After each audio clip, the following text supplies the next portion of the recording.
Quem viveu numa terra como essa, e a gente perder, é um trauma. A gente perder isso. Entende o que eu quero dizer? You know, as you're going over the rainforest in a plane, you look down and you can imagine all this diversity, the morpho butterflies and the parrots. Bem claro, não tem nenhum que teria sumido, nenhuma cultura, nenhuma civilização, pelo mesmo motivo, esgotamento dos recursos. E a gente está repetindo. Se a gente mudasse um pouco o olhar e olhasse para a natureza como uma grande aliada e uma grande inspiradora, eu acho que a gente iria mudar muita coisa do nosso jeito de lidar com o planeta. E a gente sabe que uma das atividades mais agressivas para o meio ambiente é a agricultura. Mas já existe conhecimento e tecnologia para fazer diferente.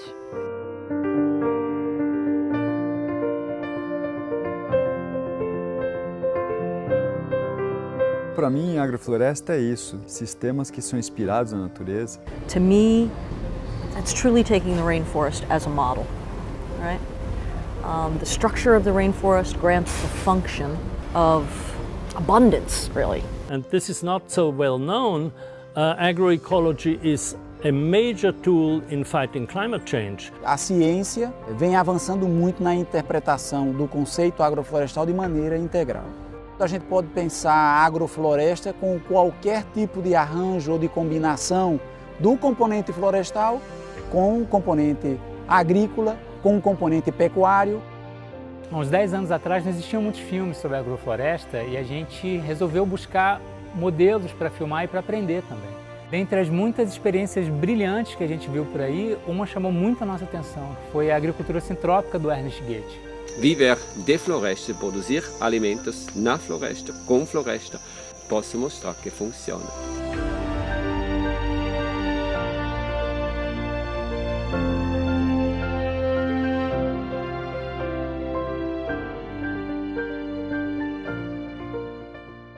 A sintropia, ao contrário da entropia, é um processo que vai do simples para o complexo.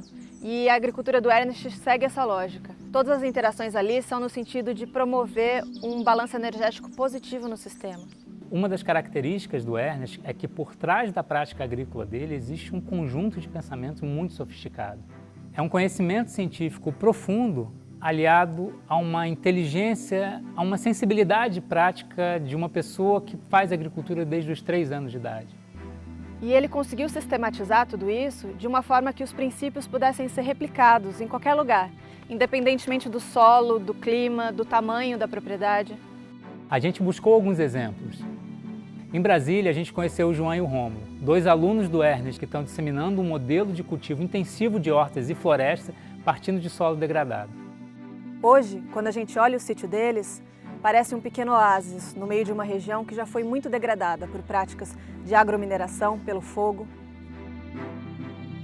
Então a gente tem que procurar um sistema para restaurar os ambientes que funcione e que produza e que retorne, porque sustentabilidade tem que ser econômico, social e ambiental. O foco do nosso trabalho aqui é recuperação de solo com produção de hortaliça e futuramente fruta, né? A sucessão vegetativa com o espaçamento e a ocupação dos andares no tempo e aí a poda das árvores, a poda das bananeiras, a poda das fruteiras. Esse trabalho da poda, de trazer o material para baixo o tempo todo, é o grande barato do trabalho do Ernesto, que eu nunca vi por aí. O que a gente precisa é adequar tanto a questão do cultivo, ou seja, agronômico, para que a gente possa realmente produzir alimento, recuperar o solo, atender a demanda do mercado e que a gente possa ser feliz. A ideia é essa.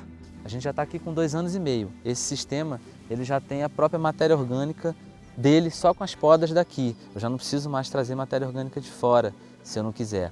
Não é uma perda de energia. Quando eu uso o adubo aqui, eu não estou jogando fora. É o contrário da agricultura convencional, seja orgânica ou não. Quando a gente aduba aqui, a gente pega 1 e transforma em 500. A gente não, a agrofloresta transforma. 1 em 500. Na agricultura convencional, seja orgânica ou não, a gente põe 1 e daqui a pouco tem 0,3.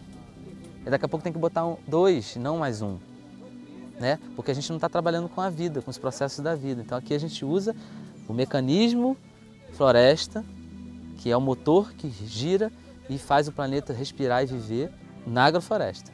No momento que eu colher aqui, o solo vai estar melhor do que ele estava antes. Esse é o meu sonho. Vamos plantar floresta e vamos manejar a floresta, mostrando que o caminho para a floresta produz alimento e a floresta produz alimento. E dentro disso eu me encantei com esse mundo de possibilidades de fazer ecologia na prática e não só da boca para fora.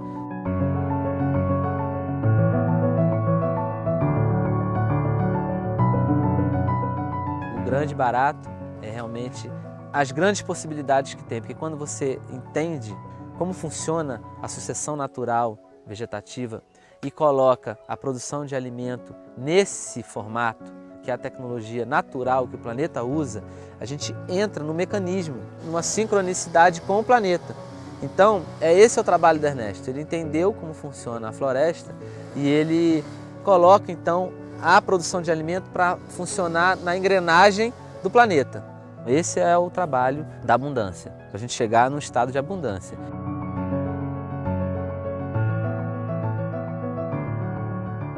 Me confirma, estou no caminho certo.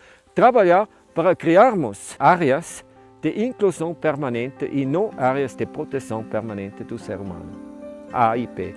E essa aqui seria um começo de uma AIP.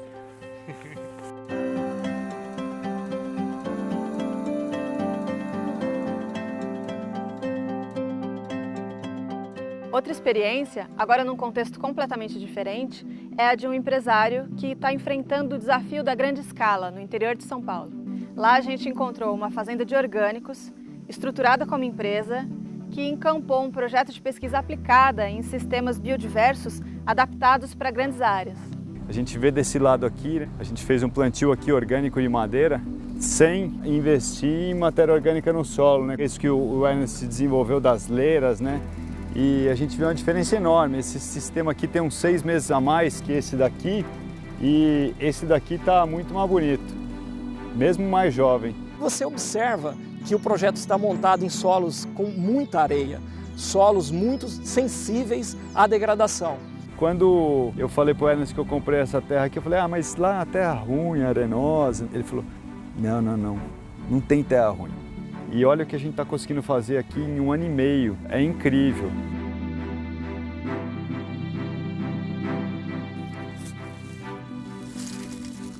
Você está vendo, ela não é mais areia, senão ela tem uma bem clara estrutura. Isso, para quem trabalha com solo, é fascinante. I have studied agroecology, or regenerative agriculture, as it is also called, for many years. And I also visited some farms and some gardens and some fields. But here at Fazenda da Toca, I saw it for the first time on a large scale, and I was extremely impressed. A gente sabe hoje que os grandes desafios aí ambientais, econômicos, eles são em grande escala. Então nós precisamos buscar soluções em grande escala também. E já faz 7 anos que a agricultura sintrópica vem sendo adaptada para grandes áreas. Os princípios são os mesmos. O desafio é colocar isso numa forma para ser mecanizada. Está fechando aqui uma coisa que eu e o Ernest já estamos trabalhando há muito tempo.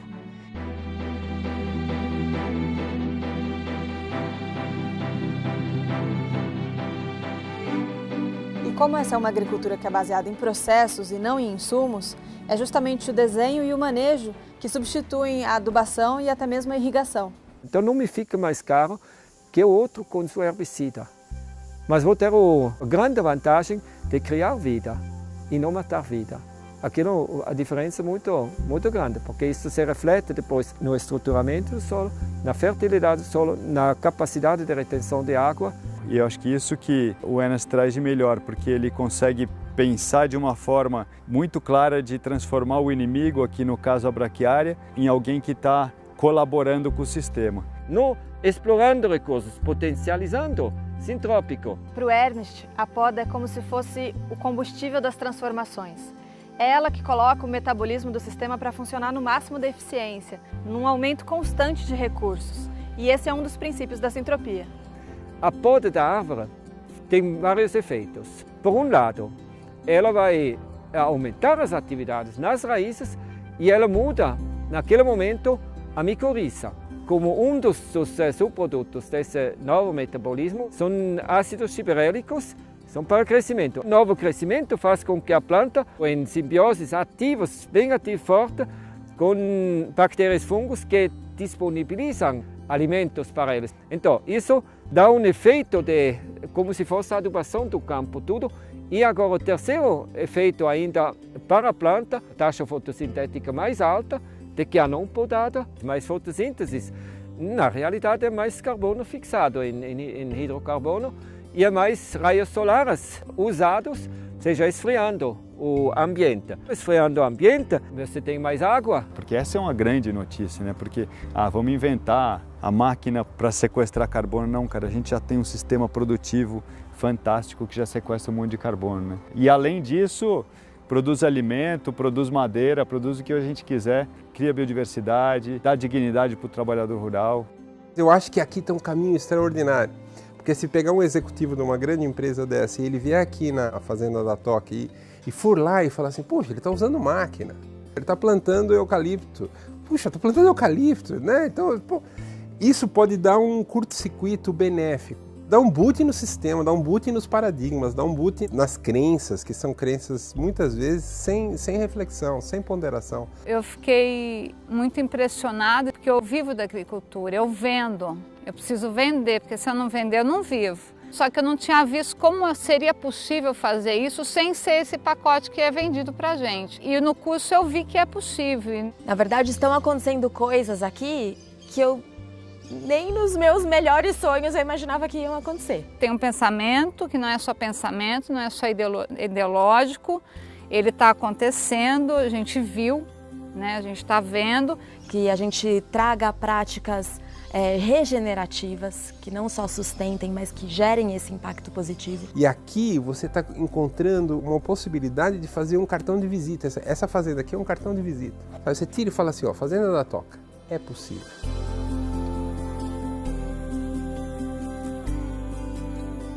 Se com pouco tempo os meninos de Brasília e a Fazenda da Toca perceberam melhoras, imagina um lugar que recebe esse manejo há 40 anos.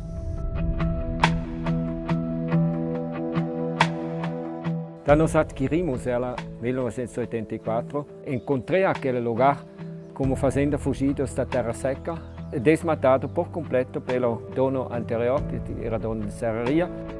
Os maiores problemas que eu tive no início era água, seco e vento. E aí comecei a plantar, trabalhando a dinâmica da sucessão natural.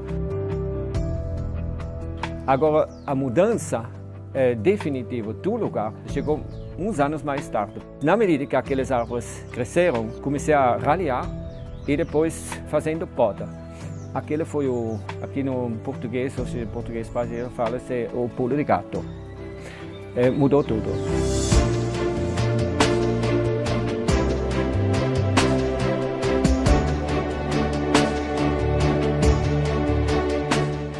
Já são 500 hectares reflorestados. Hoje, a fazenda do Ernest é considerada um dos fragmentos mais férteis e biodiversos da Mata Atlântica. Com o trabalho que eu fiz de reflorestamento, a temperatura na fazenda é mais baixa, assim, o clima mudou fortemente. Os solos mudaram por completo.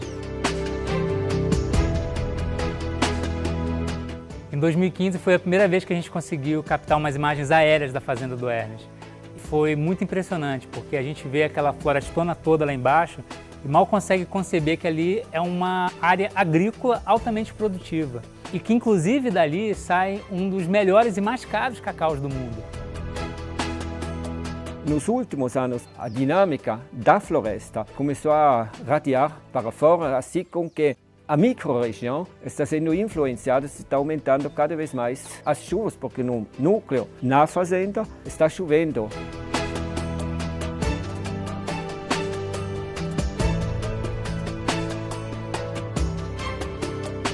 Hoje em dia, agora, todos os 17 córregos têm água o ano inteiro, mesmo nos tempos mais secos. O ser humano podia se reconciliar com o planeta e ver o que posso fazer para ser útil, para ser querido. Só que a gente não não percebe, ou seja, não enxerga, por termos desligado da vida no planeta, achando que nós somos os inteligentes e não vendo que somos parte de um sistema inteligente.